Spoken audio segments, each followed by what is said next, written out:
So we're asking, is it possible, please listen to this, is it possible in your relationship with each other, in one's daily activities of relationship, is it possible not to register either the insult or the flattery? Not to register at all. Find out.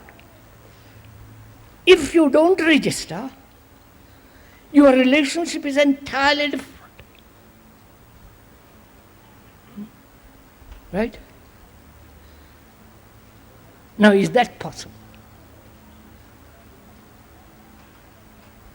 It sounds marvelous theory, an extraordinary idea, a way of saying, by Jyoti, if one could live this way, it would be very simple.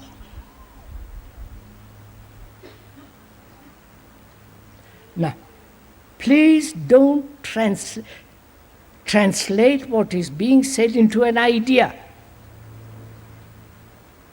into some kind of visionary, hopeful, happy theory. We are actually trying to find out if it is possible not to register either the sexual remembrances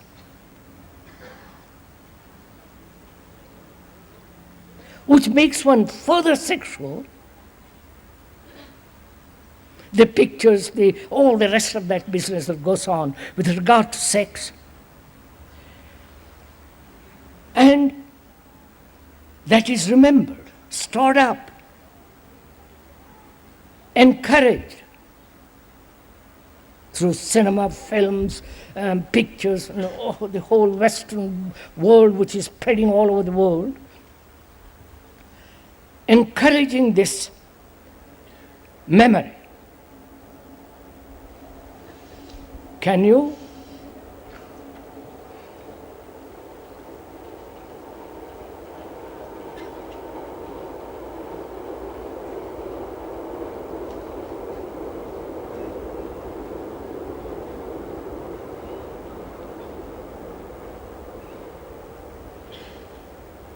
Can you, as a human being,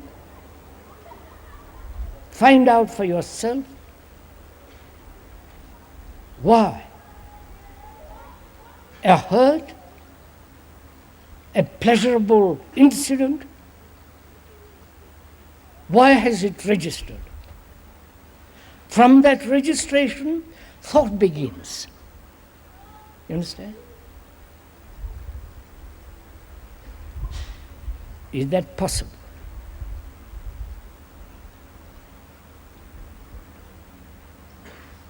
It is only possible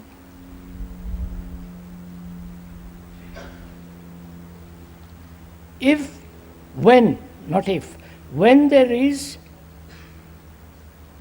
attention and non-identification in relationship. Am I making something clear?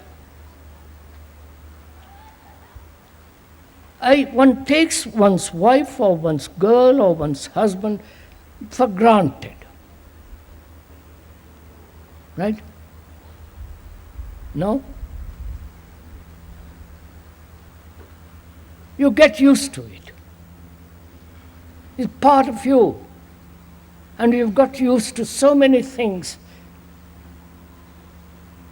And so you add another addition to this. Now, to be attentive,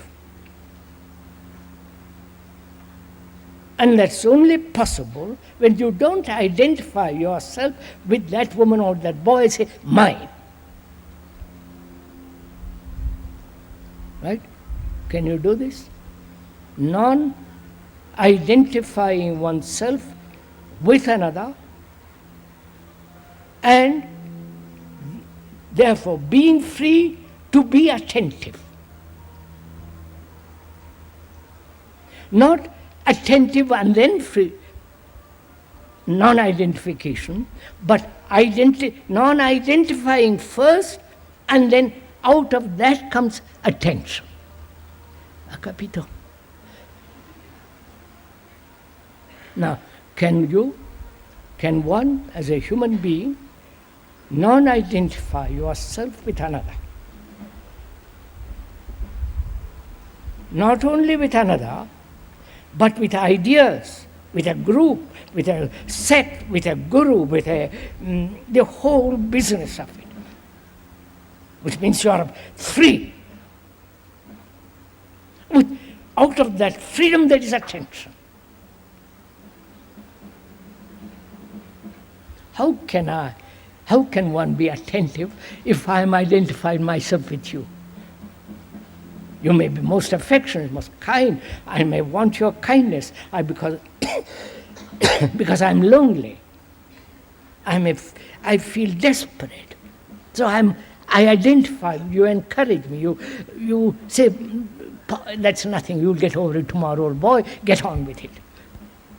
You give me comfort, you give me sex. So instinctively, I identify myself with you. Moment you identify yourself with another, you bring about a separation.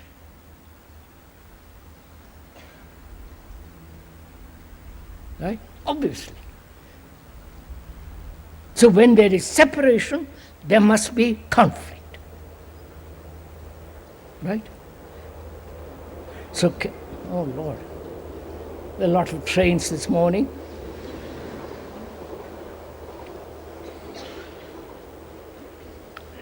So can you find out now, sitting here, not tomorrow, not when you go home, actually now, find out if you have identified yourself with her, him, and extend that identification extensively, ideas, beliefs, dogmas, with Jesus or Buddha, this or that, or ideologically, nationally, and so on. Begin with the nearest and expand.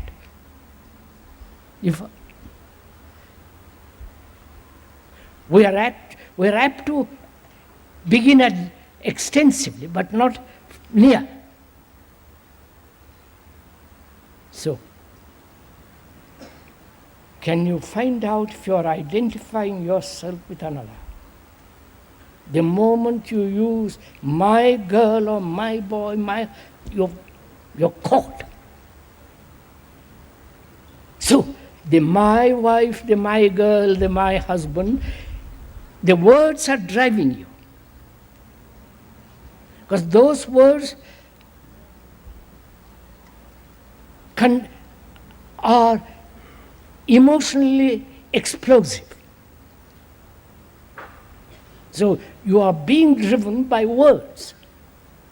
Whereas if you are free from identification and therefore from the emotional content of my wife, my husband, my girl or boy, then you can use words normally, unemotionally, sanely.